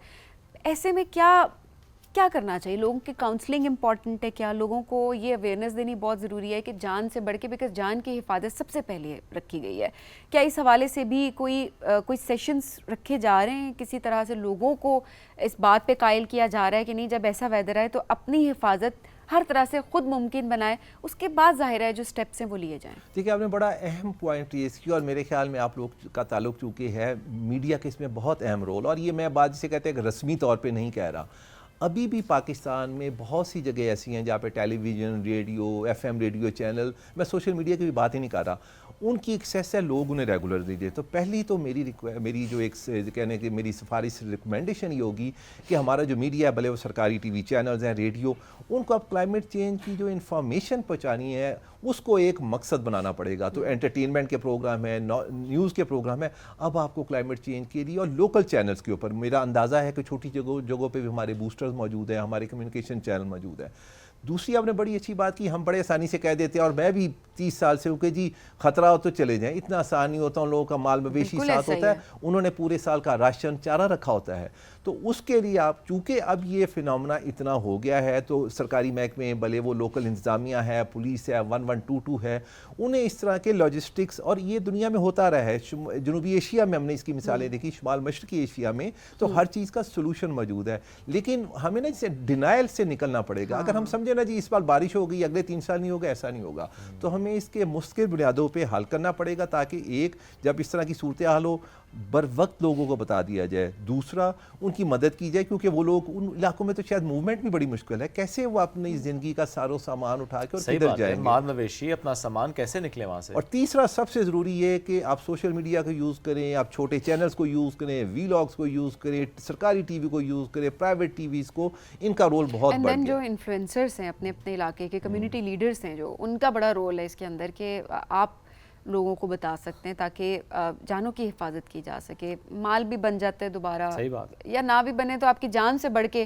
कोई चीज़ नहीं होती है। तो इस वक्त इन इलाकों के जितने लोग हैं, क्योंकि हमारा ये जो चैनल है, ये जो शो है, ये उन इलाकों तक पहुंचता है जहाँ पर कोई और ट्रांसमिशन नहीं भी पहुंच पा रही होती, सोशल मीडिया नहीं हो पा रहा होगा। तो आप लोगों से हम यही कहेंगे कि मुश्किल ज़रूर है, लेकिन अपनी जान सबसे पहले, अपने बच्चों की हिफाजत करें। सब कुछ बन जाएगा, सब कुछ आ जाएगा, जान वापस नहीं आएगी। तो ये बहुत ज़रूरी है कि अगर आपको कहीं भी ख़तरा नज़र आता है तो मूव करें, बहुत ज़रूरी है। उसके बाद ज़ाहिर है इक़दामात भी हो रहे हैं, मज़ीद होने चाहिए। हम ये भी कहेंगे कि जो काम होना चाहिए था, आज से 5 साल पहले होना चाहिए था, वो काम भी उस लेवल पे नहीं हुआ, क्योंकि हमने जिस तरीके से क्लाइमेट का हशर बिगाड़ दिया, हमने किस तरीके से उसका हम उसका इम्पैक्ट हमारे ऊपर अब देख रहे हैं। तो जाहिर सी बात है बहुत सारी चीज़ें जो कि हमें खुद हमारे हाथ में है, उसमें एक चीज़ ये है कि हमने अपनी जान की हिफाजत ज़रूर करनी है। अच्छा सर, स्टेप्स की अगर हम बात करें, अब ये हमने तो उन इलाकों की हमने बात कर ली कि वहाँ पे ये ना करें, यहाँ पे ये ना करें। ये जो बड़े शहरों वाले बैठे हुए हैं, हम जैसे लोग जो फैसिलिटीज़ इस्तेमाल कर रहे हैं, गाड़ियों, धुआं छोड़ती गाड़ियाँ भी हैं यहाँ पे, हमने इंडस्ट्रीज़ भी यहाँ पे लगा दी हैं, हमें हर चीज़ यहाँ पे चाहिए, गाड़ियों के AC भी चल रहे हैं, पौधे हम लगा नहीं रहे किसी भी तरह के, और हम यहाँ पे बैठ के कह रहे हैं जी हम तो सेफ़ है क्योंकि हमारा तो इतना कोई नहीं है, क्योंकि हम कौन सा कोई दरिया के रास्ते में कुछ बना रहे हैं, यहाँ के कौन से दरिया गुजर रहे हैं। ये हमारी क्या जिम्मेदारी है और कितनी गलतियाँ हैं ये जो बड़े शहरों के लोग हम जैसे बैठे हुए हैं जो कर रहे हैं। अच्छा, पहले तो देखिए एक दुनिया भर में कॉन्सेप्ट होता है इकोसिस्टम सर्विसेज। आप यकीन कीजिए जो पानी हम पी रहे हैं, अगर ये शुमाली इलाका जात, गिलगित बल्तिस्तान, शुमाली पंजाब, खैबर पख्तूनख्वा के गाँव के लोग अगर इस पानी को पोल्यूट कर दें तो हम जो मज़े से बैठ के यहाँ जो साफ़ पानी पी रहे हैं हमें नहीं मिलेगा। तो हमें जो यहाँ फैसिलिटीज़ मिल रही हैं वो उनकी वजह से मिल रही हैं। आपने बड़ा सही बताया कि अब बड़े शहरों की लोगों की जिम्मेदारियाँ दो हवाले से अहम होती हैं। एक तो वेल इन्फॉर्म्ड होते हैं, जिस तरह की इंफॉर्मेशन हम लोगों को मिल रही है वो शायद दूर दराज वादियों में, मैं पिछले हफ्ते चूलिस्तान गया था, बिल्कुल बॉर्डर पे एक ज़िला था, वहाँ पे ड्राउट आया हुआ है। एक ही जगह से लोग मजबूर हो के पानी पी रहे हैं, मवेशी भी पानी पी रहे हैं, हमें तो शायद उसका एहसास ही नहीं। तो पहली जिम्मेदारी तो हमारी है कि हम जो बड़े शहरों में लोग बैठे हैं हम इस चीज़ को रियलाइज़ करें। आपने बड़ा अच्छा कहा, पौधा लगाना एक चीज़ है, पौधे लगाएं, आपकी गाड़ी की ट्यूनिंग ही करा लें कम से कम, क्योंकि देखें वेदर अब लोकल नहीं रहा। अगर यहाँ पे आपके लाहौर इस्लामाबाद में स्मॉग आएगी, उसका असर क्लाउड फॉर्मेशन शुमाली इलाकों पे होगा, क्योंकि वेदर एक कनेक्टेड है। तो हमारी जिम्मेदारी है, मसलन हम क्या कर सकते हैं, हम जब कंस्ट्रक्शन एक्टिविटी करते हैं हम खुदारा अपनी ग्रीन बेल्ट्स को छोड़ दें। हम हाउसिंग के लालच में जो सरसब्ज इलाकों का, लाहौर से चलें गुजरावाला तक, रावलपिंडी से चलें नौशहरे तक, आपको एक पट्टी नज़र आएगी कंस्ट्रक्शन की। तो एक तो पहली हमारी जिम्मेदारी है। दूसरी हमारी जिम्मेदारी है कि शहरों के अंदर हम पानी का इस्तेमाल इतना बेदरेग करते हैं। सुबह आप निकलेंगे, गाड़ियाँ भी धो रहे हैं, घरों के फर्श धो रहे हैं, पानी ख़त्म हो रहा है, ग्राउंड टेबल बड़े शहरों का नीचे जा रहे हैं। हम जो रिसोर्स यूज़ में थोड़ी एहतियात करें, थोड़े, हम तो तालीम याफ्ता ये बाशऊर लोग हैं, हमें उनकी मिसाल बनना है।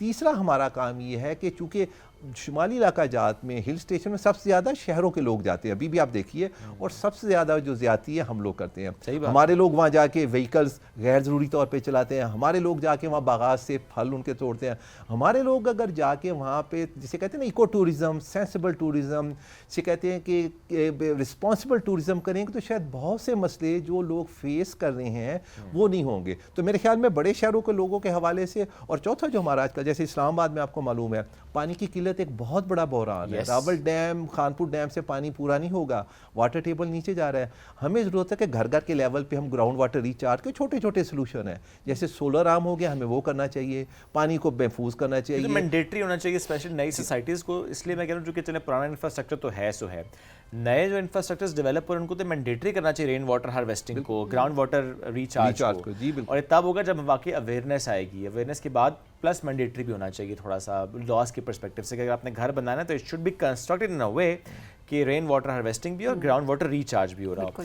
सर चूँकि हम बात कर रहे हैं इकोसिस्टम की, हम बात एनवायरनमेंट की कर रहे हैं, क्लाइमेट चेंज की, डिस्टर्बेंस एंड एवरीथिंग, हम इंसान तो मुतासर हुए हैं लेकिन हमारी वाइल्ड लाइफ भी तो बहुत मुतासर हुई है। चूँकि आपने इस पर खासा काम भी किया, मैं ज़रूर चाहूँगा इस पर बात भी कीजिएगा। हमारी जो वाइल्ड लाइफ का हैबिटेट मुतासर हुआ है, उनका जो इलाका मुतासर हो गया, उससे कितनी डिस्टर्बेंस हुई है?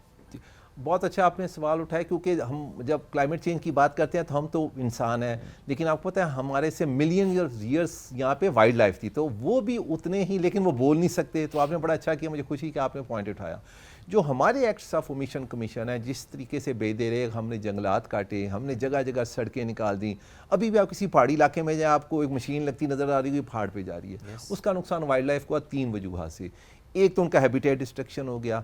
मैं दियोसाई में हिमालयन ब्राउन बियर की कंजर्वेशन का काम करता हूँ। आप यकीन कीजिए वहाँ हमारे लोग, इसी शहरों के लोग जाते हैं, 5 व्हीलर्स क्या होती हैं, गाड़ियों में जाते हैं, रीछों के पीछे भागते हैं, हॉर्न बजाते हैं और सारे पूरे के पूरे कचरे के पैकेट वहाँ पे दियोसाई में फेंक आते हैं। आप अंदाज़ा कीजिए कि वाइल्ड लाइफ के हैबिटेट को तबाह करने में शायद मकामी लोगों का इतना इख्तियार नहीं जितना हम जैसे टूरिस्ट का। दूसरा ये अनफॉर्चुनेटली पाकिस्तान में चूँकि लैंड यूज़ प्लानिंग के रूल्स कमज़ोर हैं, रूल्स तो मौजूद हैं, उन पर अमल दरामद नहीं होता, तो बहुत से ऐसे हैबिटेट, जैसे आप साल्ट रेंज में चले जाएँ, चकवाल, जेहलम, ये सारा इलाका, उड़ियाल हमारी बड़ी आइकॉनिक स्पीशीज़ थी, जगह जगह माइनिंग शुरू हो गई है, जगह जगह सड़कें बन गई हैं, तो इनका हैबिटेट डिवाइड हो गया है। शुमाली इलाका जात में जैसे स्नो लेपर्ड, आपका ये जो खुंजराब के आसपास आपके स्कर्दू गिलगित में होता था, अब चूंकि इतने टूरिस्ट वहाँ चले गए हैं, इतना रश वहाँ पे हो गया है, स्नो लेपर्ड ने ऊपर जाना शुरू कर दिया, तो उसका जो हैबिटेट था डिस्ट्रॉय कर दिया। इंडस डॉल्फिन आपका एक इंतहाई खूबसूरत मासूम जानवर, पाकिस्तान की आइकॉनिक स्पीशीज़ है। हमने अपने दरियाओं में, दरिया चिनाब और सिंध का पानी अब सर किसी वक्त भी उसका केमिकल एनालिसिस करें, जहर फेंक रहे हैं, शहर का सारा कचरा उसमें फेंक रहे हैं, इंडस्ट्रियल वेस्ट फेंक रहे हैं, तो उनकी मौत। तो हमने जो भले वो दरिया का इकोसिस्टम है, भले वो हाई हिल का इकोसिस्टम है, भले वो मैदान का, हमने वाइल्ड लाइफ के इकोसिस्टम को बहुत नुकसान किया है। और मेरे ख्याल में ज़रूरत इस समर की है कि अब जो पाकिस्तान में थोड़ी सी वाइल्ड लाइफ रह गई है, थोड़ा सा हैबिटेट रह गया है, हम बतौर ज़िम्मेदार शहरी हुकूमत इस पर बहुत काम करी पंजाब फेडरल लेवल पे, खैबर पख्तूनख्वा सिंध बलूचिस्तान में, लेकिन जब तक आम शहरी साथ नहीं मिलेंगे, हम लोग नहीं मिलेंगे, ये जो बेज़ुबान वाइल्ड लाइफ है जो कि ज़मीन के हमसे पहले के रहने वाले हैं, हम तो बाद में आए ना जी, ये तो शुरू से रह रहे हैं, उनका हक, उनकी जो उनका हैबिटेट है, उनकी बायोडाइवर्सिटी को हमने बचाना। कोएग्जिस्ट करना तो सीखा ही नहीं है ना, ये सबसे बड़ा मसला है हमारा। हम तो इलीगल तौर पे वाइल्ड लाइफ को, वाइल्ड हमारे जो एनिमल्स हैं, हम उनको घरों में रख रहे होते हैं। अभी पिछले दिनों आया घरों में लोगों ने शेरों को रखना शुरू किया, जो जुल्म है जंगली, और वो करते हैं कि उनके दांत काट के, नाखून निकाल के घर में जैसे पेट्स को रखा जाता है। तो खुदारा आपके तवज्जुह से मैं कहूँगा कि भाई अगर आपने वाइल्ड लाइफ देखनी है, वाइल्ड में देखिए, यहाँ जो वेल स्टैब्लिश जूज हैं, घरों में जो रुझान है, पिछले दिनों लाहौर में एक हादसा भी हो गया था और ये एक स्टेटस सिंबल बन गया कि घर में शेर रखना, लेपर्ड रखना, खुदारा इस चीज़ को रोका जाए। 2-3 दिन रोज पहले भी एक शेर सुना था इस्लामाबाद की कुछ जगहों पे, सोसाइटी में सुना था। और ये बड़ी गलत बात है। देखिए, एक तो उनके साथ जुल्म है, उनके साथ ज्यादती है, और उसका खतरा भी है। और फिर हम ब्लेम जो है वो शेर को कर रहे होते हैं कि वो लेपर्ड, वो शेर निकला है बाहर और वो लोगों पे अटैक करने लगा। आप उसको लाए क्यों ऐसी जगह के ऊपर? वो तो खौफ के मारे अपने आप को प्रोटेक्ट करेगा, और ऑब्वियसली, और फिर उसको हम देख रहे होते हैं कभी अल्लाह माफ़ करे गोलियां चला दी जाती है, मार आपके अपने आप को बचाया जा सके। सारी जानें कीमती हैं, और बेजुबान जहाँ पे हम बात कर रहे होते हैं तो ख्याल करना ज़रूरी है, इसका हिसाब होगा हमसे पूछा जाएगा। और तकरीबन 2 साल पहले भी तो एक तेंदुआ, आपने गालिबन उसको बचाया भी था, 2023 का जो तेंदुआ था, जख्मी तेंदुआ था, पिंडी का इलाका। आप मुझे याद है थोड़ा सा किस्सा सुना, और उससे हमारे जैसे कहते हैं समाजी रवैयों का पता लगता है। बिल्कुल सर, सुनाइए। पहले तो गलत बात थी कि वो तेंदुआ या लेपर्ड था, वो कोई आदमी गैर कानूनी तौर पे लाया, कानूनन आप घर में नहीं रख सकते, किसी ने घर में ला के रख लिया, चलें वो हो गया वाइल्ड लाइफ पे इंसान ही रख सकते। अच्छा, उसको जब ले आए और जब उनसे संभाला नहीं गया, उन्होंने उसको बाहर निकाल दिया। अब जब निकाल दिया, चलो उसके बाद जब मालूम हुआ तो Islamabad wild life management board, Punjab wild life department, मैं चूँकि इस चीज़ का रेस्क्यू, हम पूरी टीम उसको वहाँ पे काबू करने के, मुझे दुख इस बात का है, वो रावलपिंडी इस्लामाबाद की एक बड़ी, जैसे कहने हैं कि पौश आबादी है, पढ़े लिखे लोग होंगे, लेकिन जो तमाशा वहाँ पे हुआ था कि हम रेस्क्यू करने के, उसका एक तरीकाकार होता है, वहाँ पे हमने लाउड स्पीकर पे ऐलान किया, खुदारा आप अपने घरों में बैठे, हमें इसको लेने दें। 2 से 3 हज़ार लोग वहाँ पे टिकटॉक बनाने के लिए, वीडियो बनाने के लिए कैमरे लेके, फ्लड लाइट लेके आ गए। अब वो एक जगह पे जहाँ पे ज़ेरे तामीर मकान में छुपा हुआ था, हमने उसे आराम से रेस्क्यू कर लेना था डार्ट गन से, लेकिन चूँकि लोगों ने 3 घंटे तमाशा लगा रहा, हम उनके आगे हाथ जोड़, लोकल इंतजामिया भी आ गई, पुलिस भी आ गई, हाथ जोड़ता रहा मैं कि खुदारा आप पढ़े लिखे लोग हैं, आप तो जाएं। हुआ ये कि उसके नतीजे में बहुत डिस्टर्ब हो गया, ज़ाहिर उसका तो 3 घंटे उसने बर्दाश्त किया। वो फिर जब उसको हमने काबू करने की कोशिश की, और उसका कसूर नहीं है, उसने सीधा मेरे पे हमला किया आके। अब ये हम 15 लोग थे तो सीधा जिसका तरीका होता है, लेकिन ये है कि किस्मत चूँकि ज़िंदगी थी, उसने यहाँ से पकड़ के मुझे नीचे फेंका, और उसका तरीका होता है वाइल्ड लाइफ का कि जब खुदा ना खास्ता हमला हो जाए, आपने हरकत नहीं करनी होती, वो समझता है।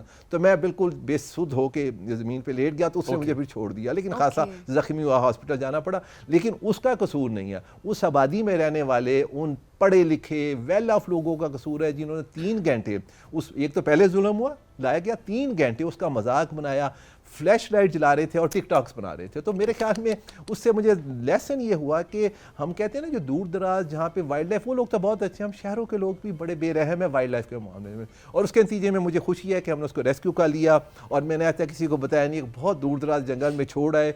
अब वो एक फीमेल थी, उसके बच्चे भी हो गए हैं, लेकिन उसे याद होगा कि जब इंसान से उसका टकरा हुआ था, लोगों ने एक दिन उसके साथ जो जुल्म किया, उसका कोई किसी को एहसास नहीं है। तो मेरा आपकी तवज्जो से ये भी एक पैगाम है, चूँकि आजकल आबादी बढ़ गई है, ह्यूमन वाइल्ड लाइफ कन्फ्लिक्ट खबरें आती हैं, जब आपको इस तरह की खबर मिले, फौरी तौर पे वाइल्ड लाइफ डिपार्टमेंट को इतला दीजिए, और इसका तमाशा नहीं बनाना चाहिए। वाइल्ड लाइफ की एक प्राइवेसी होती है, उसकी हमें रिस्पेक्ट करनी चाहिए, और ये जो रुझान चल पड़ा है घरों में वाइल्ड लाइफ रखने, खुदारा इसको रोके। हुकूमत ने भी इस पर कानून साजी शुरू कर दी है, लेकिन सख्त एक्शन होता है। बताओ, मैं इस बात पे हैरान हूँ कि कुछ हम देख भी रहे होते हैं जी, हमारे पास तो लाइसेंस है और लाइसेंस होता भी है।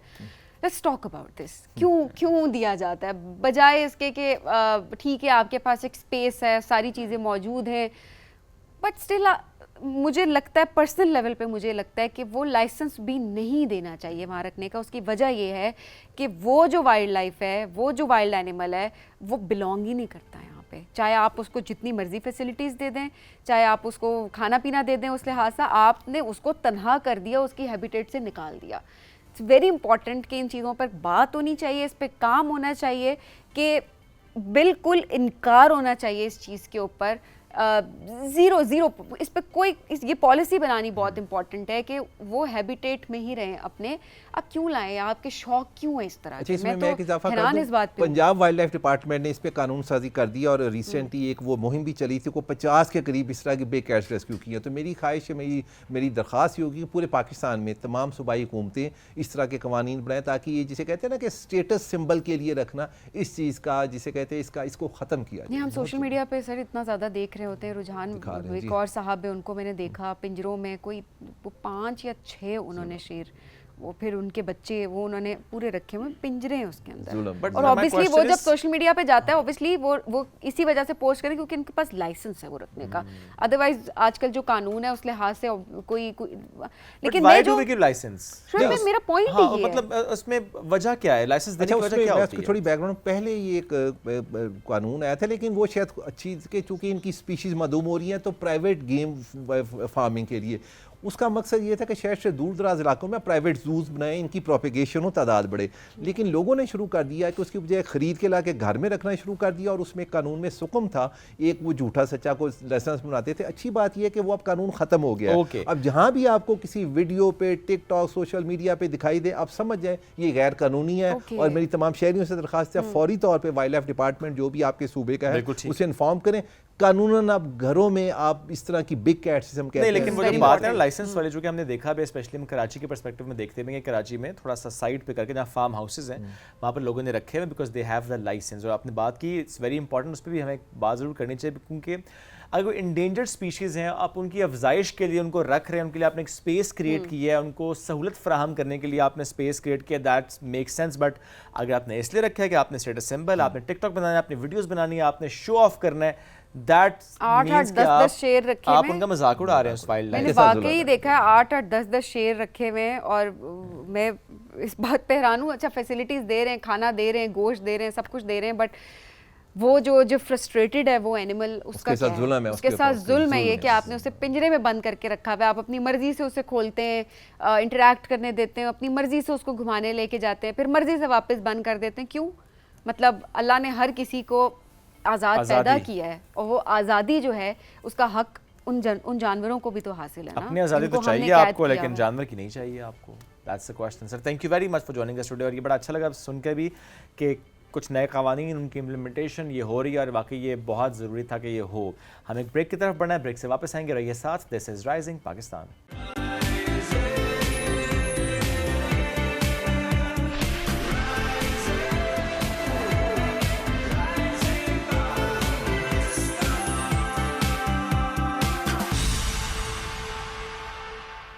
Welcome back. राइजिंग पाकिस्तान में एक बार फिर कहते हैं खुश आमदीद। इससे पहले कि बेवफा हो जाएं, क्यों ना ए दोस्त हम जुदा हो जाएं। अहमद फराज साहब का शेर। वो जो लफ्ज़ों की महारत, एहसास की शायरी, इनकलाबी शायरी भी। जब अहमद फराज साहब का जिक्र करते हैं, आज चूँकि उनकी बरसी मनाई जा रही है, 2008 में आज ही के दिन हमसे जुदा हुए थे, और 60 की दहाई में जिस तरह से उनका आगाज़, शेरी मजमूए 14 तसानीफ़ उनकी, और एक एक तसनीफ़ जो है उनकी कमाल, और बहुत खूब, बहुत कमाल के शायर। आज जब उनकी बात कर रहे हैं, उनको हम याद कर रहे हैं, तो उनके बहुत ही करीबी दोस्त आज हमारे दरमियान मौजूद हैं। और बहुत अच्छा वक्त उनका गुज़रा अहमद फराज साहब के साथ। और कहते हैं ना, दोस्ती का जो हक़ अदा करना होता है कि आप उनके काम की तो बात कर रहे होते हैं, लेकिन आप उन पर भी काम करते हैं। उन्होंने 2 किताबें तहरीर की अहमद फराज साहब पे। हम बात करें, मारूफ शायर हैं महबूब ज़फ़र साहब हमारे दरमियान मौजूद हैं, उनको वेलकम करते हैं। सर अस्सलाम वालेकुम, कैसे हैं आप? बहुत शुक्रिया। वालेकुम अस्सलाम। आपका शुक्रिया सर, आपने वक्त दिया। अहमद फराज साहब के साथ जो वक्त आपका गुजरा, अगर हम उसमें ज़रा, ये सवाल बड़ा होता भी होगा कि बहुत सी यादें फ़ौरन फ्लैशबैक होती हैं, तो what is that one moment जो फ़ौरन आप रिकॉल कर पाएँ? इतनी यादें हैं कि मैं आपको बता नहीं सकता। आपको 23 साल तक हम लोग इकट्ठे शाम को बैठते थे, और इतने मुशायरे और इतना उनके साथ सफ़र और उनकी इतनी मोहब्बतें बहुत ज़्यादा है, बताया नहीं जा सकता। फराज साहब तो के इतने एक हमारे लेजेंडरी पोइट हैं, बड़े बड़े शायर जिन्हें कहना चाहिए, और जितने लोगों ने उनसे मोहब्बत की है और जिस तरह के वो थे। तो अच्छा, उनकी शख्सियत के बारे में अगर हम, बिकॉज पोइट्री तो हम सब जानते हैं और हम सब उनके बहुत बड़े फ़ैन हैं, और हर जनरेशन जो है उनकी शायरी से रिलेट कर पा रही होती है। थोड़ा उनकी शख्सियत के बारे में हम जानना चाहेंगे कैसी शख्सियत के मालिक थे? देखिए फराज साहब जो है वो, उनकी शख्सियत का मैं आपको क्या बताऊं कि उनकी शख्सियत में मसलहत नहीं थी, मसालियत नहीं थी, मुनाफ़क़त नहीं थी। बिल्कुल जैसे एक गिलास होता है बिल्कुल शीशे का, जिसके आप आर पार बड़ी आसानी के साथ देख सकते हैं। तो फराज साहब बिल्कुल इस तरह के उजले आदमी थे, बहुत ही। और अगर वो किसी के दोस्त हैं तो हैं, नहीं हैं तो बिल्कुल वेरी मच क्लियर कि वो नहीं है। तो बहुत ही उम्दा शख्सियत थे, बहुत ही खूबसूरत आदमी थे। इसके अलावा बहुत विटी थे। विटी थे, मैं ये कहना चाहता हूँ कि हमारे यहाँ उर्दू शायरी में गालिब के बारे में कहा जाता है कि वो बहुत विटी थे। फराज साहब इसके बाद, यानी फराज साहब, मैं आपको क्या बताऊँ कि अगर फराज साहब जिस महफ़िल में होते तो अपनी शायरी के अलावा भी वो सबकी तवज्जो का मरकज़ फराज साहब होते थे। यानी वो इतनी उनकी खूबसूरत गुफ्तगू होती थी और उनके जुमले होते थे। वो मेरा एक किताब का पूरा चैप्टर है जो 12-15 सफ़ों का है, उनमें उनकी बेशुमार ऐसी बातें हैं। खुद उनका एक शेर भी है कि कभी फराज से आकर मिलो जो वक्त मिले, ये शख्स खूब है अशार के अलावा भी। आहा, तो वो अशार के अलावा भी उनकी शख्सियत में इतना हुस्न था, इतनी मोहब्बत थी, इतनी मगनातीसियत थी कि जो भी फराज साहब से एक बार मिल लेता फिर वो उन्हीं का हो जाता। वाह, बहुत खूबसूरत। अच्छा, जब हम उनकी शख्सियत की बात करते हैं, हम ज़रूर ये सवाल रखेंगे कि उनकी शायरी में उनकी शख्सियत कितनी झलकती थी। जो विटी आपने कहा ना, वो हमें उस तरह से शायद नज़र नहीं आया उनके इशार में, ऐसा है? नहीं, उनकी पूरी शायरी जो है वो उनकी शख्सियत का आईना है, शख्सियत का आईना है। हाँ, फराज साहब की आप सारी शायरी पढ़ते चले जाएं, आप फराज साहब को सुने जब पढ़ते हुए उनको, वो तो आपको उससे अंदाज़ा होता है। तो उनकी पूरी शख्सियत उनकी शायरी में ऐसे बेशुमार अशार हैं जो मैं आपको सुनाऊंगा। ओके, मैं बस हम बिल्कुल ज़रूर चाहेंगे कुछ अशार जो आपने आज सुन रखे हैं आज के दिन की मुनासबत से, कोई शेर अगर। नहीं, फराज साहब के बहुत शेर हैं ऐसे। शिद्दत तशनगी में भी गैरत मैं कशी रही, उसने जो फेर ली नज़र मैंने भी जाम रख दिया। ज़िंदगी से यही गिला है मुझे, तू बहुत देर से मिला है मुझे। हम सफ़र चाहिए हुजूम नहीं, एक मुसाफिर भी काफ़िला है मुझे। और ये शेर तो आपने सुना हुआ है कि शिकवे जुल्मत शब से तो कहीं बेहतर था, अपने हिस्से की कोई शम्मा जलाते जाते। फूल खिलते हैं तो हम सोचते हैं तेरे आने के ज़माने आए। मैं आज ज़द पे अगर हूँ तो खुशगुमान न हो, चराग सबके बुझेंगे हवा किसी की नहीं। तो ऐसी कई अशार हैं फराज साहब के।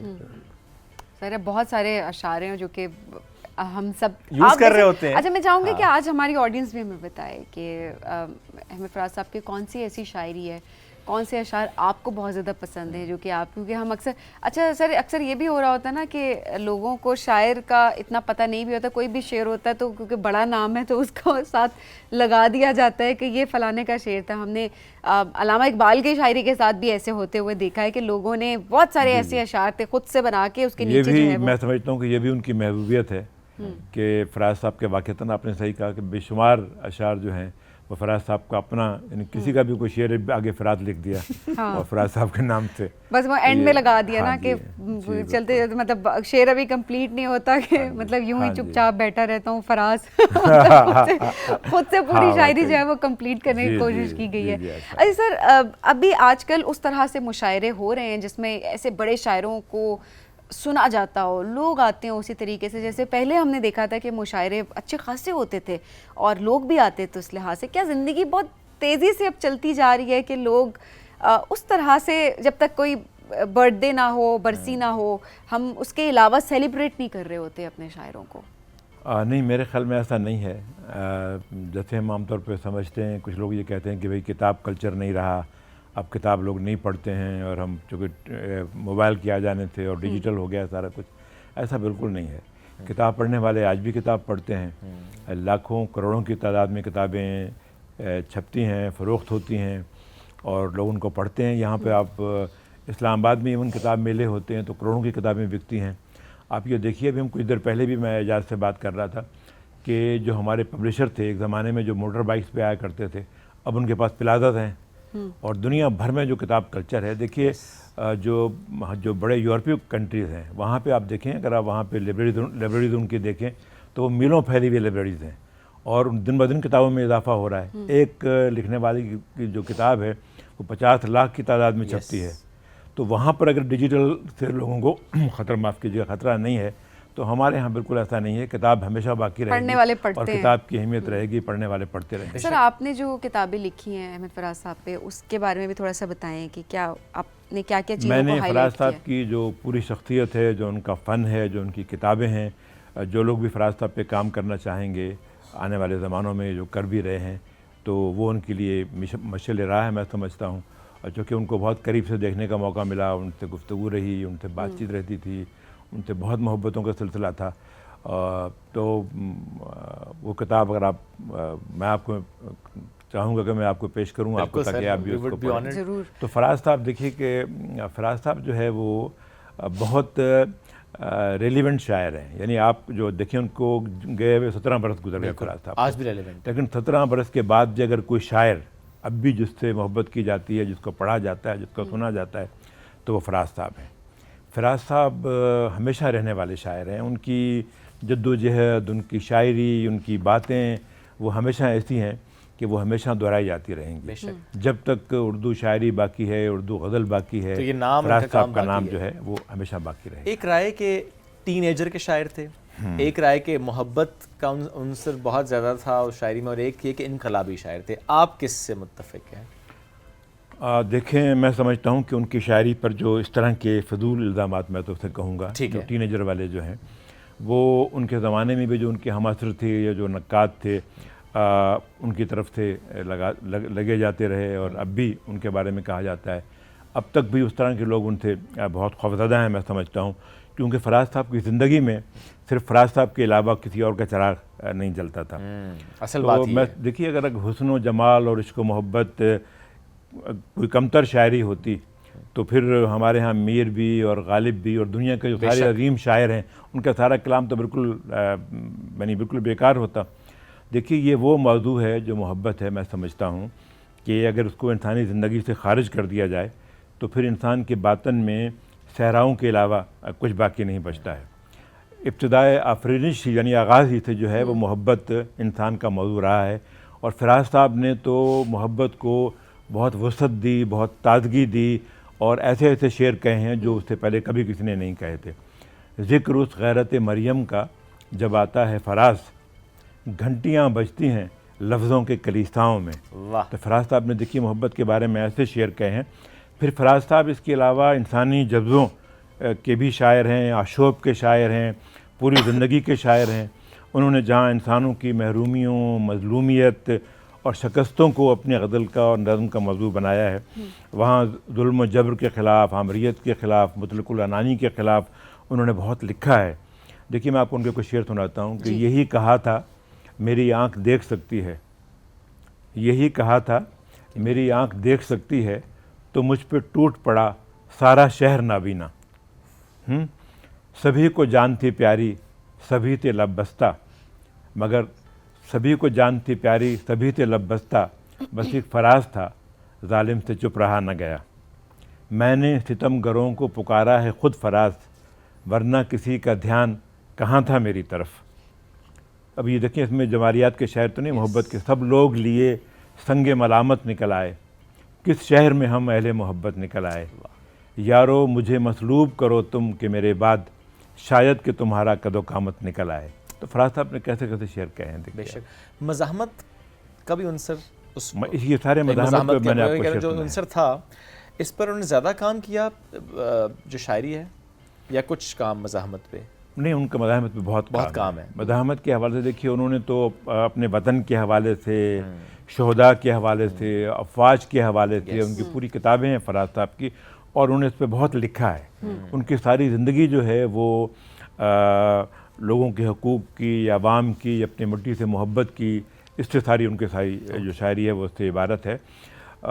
हम जो पहले बात कर रहे थे, देखिए कि कोई आदमी जो है पूरी उर्दू दुनिया का महबूब तरीन शायर, देखिए फराज साहब को जितना पढ़ा गया, बिल्कुल, जितनी जितना मोहब्बत फराज उनसे साहब को की गई। जितना सुना गया, जितनी फराज साहब से लोगों ने मोहब्बत की, और किसी शायर के हिस्से में इतनी मोहब्बत नहीं आई।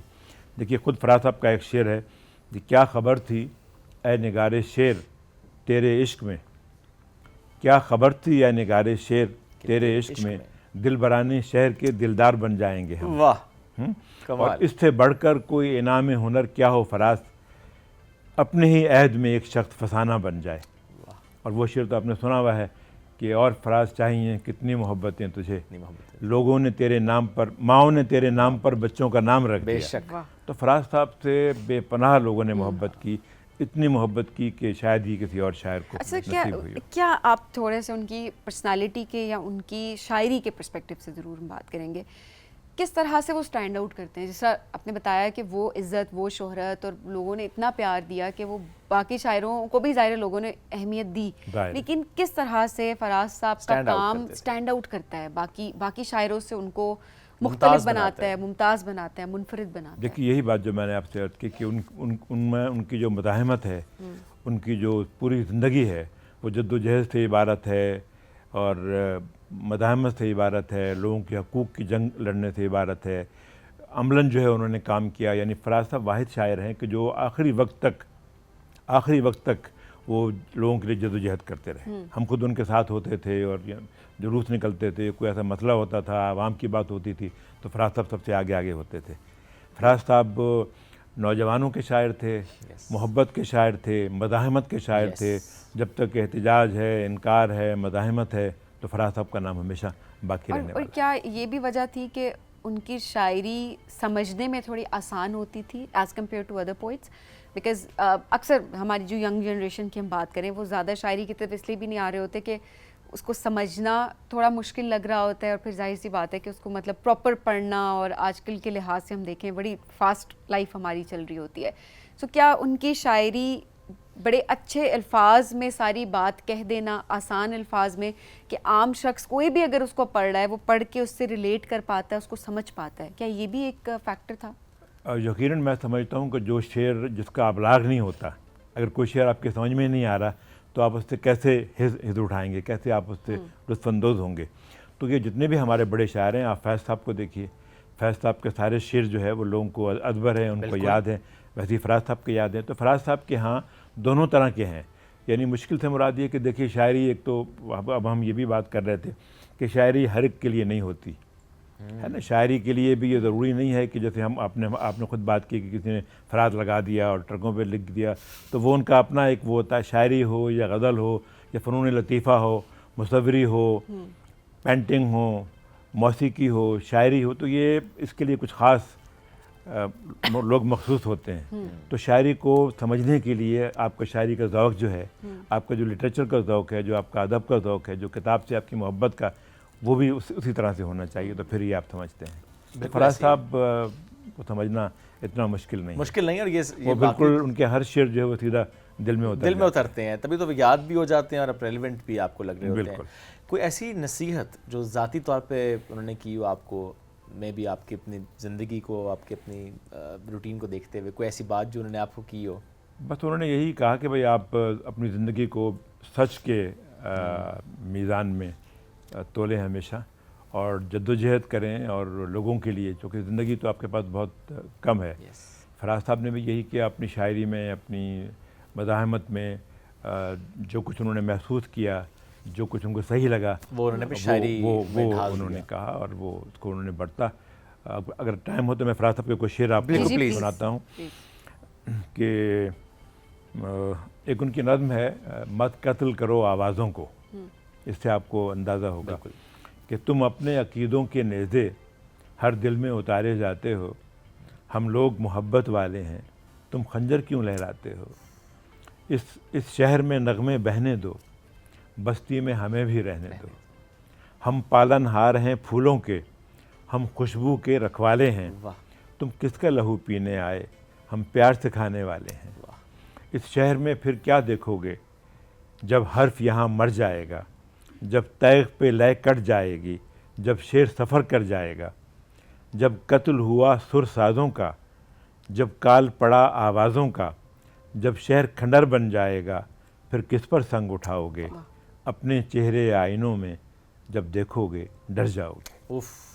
तो फराज साहब ने यानी बहुत शायरी की है, मोहब्बत की, मज़ाहमत की, एहतिजाज की, इनकार की, मतलब हर तरह का आपको उसमें सब्जेक्ट मिल रहा होता है। सर और कुछ? चाक पैराहनिए गुल को सबा जानती है, मस्ती ये शौक़ कहाँ बंदे कबा जानती है। कौन ताकों पे रहा कौन सरे राह गुज़र, शहर के सारे चरागों को हवा जानती है। हम तो बदनामे मोहब्बत थे सो रुसवा ठहरे, नासिहों को भी मगर खल्क़े खुदा जानती है। वाह। तो फराज साहब ऐसे शायर हैं कि उनके ज़िक्र के बगैर उर्दू शायरी मुकम्मल नहीं होती, और वो हमेशा रहने वाले शायर हैं। क्या ज़िंदगी के आखिरी हिस्से में उनकी सोच में, पर्सनालिटी में कोई तब्दीली आपने महसूस की थी? बिल्कुल नहीं, बिल्कुल नहीं, जैसे थे वैसे टुवर्ड्स द वैसे। एंड ऑफ हिज जी, लाइफ जी, भी ऐसी बिल्कुल, नजर आई। बिल्कुल। अब हम देखिए, हम उनका हर साल जो है उनकी सालगिरह की भी तकरीब करते हैं, उनकी हम बरसी भी मनाते हैं। आज भी 4 बजे उनके हवाले से एक बड़ी तकरीब है जो हमारी तंजीम हम लोग करते हैं, और हमने एक अहमद फराज ट्रस्ट भी बनाया है उनके साहबजादों ने और मिलकर, और जो इतना बड़ा काम कर रहा है कि जो लोग भी पूरी दुनिया में फराज साहब पे काम कर रहे हैं, कोई किताब लिख रहे हैं, कोई PhD कर रहा है, कोई MPhil कर रहा है, तो हम उन्हें अवार्ड देते हैं। जो लोग अच्छे शायर जिनकी किताबें नहीं शाया हो सकती, उनको हम किताबों के लिए उनकी हेल्प करते हैं, और फराज साहब के तमाम जो सरमाया है उसको महफूज करने के लिए काम कर रहे हैं।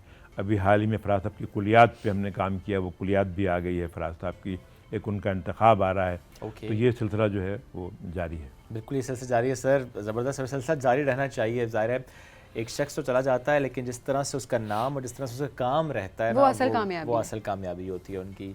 मैं ज़रूर चाहूँगा सर कोई और जो शेर अगर आप सुनाना चाहते हो at the end of this show उनका।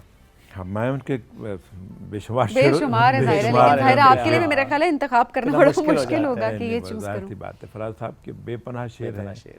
वहशतें बढ़ती गईं हिजर के आज़ार के साथ, अब तो हम बात भी करते नहीं गमखार के साथ। हमने एक उम्र गुजारी है गमे यार के साथ, मीर 2 दिन न जिए हिजर के आसार के साथ। और अब तो हम घर से निकलते हैं तो रख देते हैं ताक पर इज़्ज़त सादात भी दस्तार के साथ।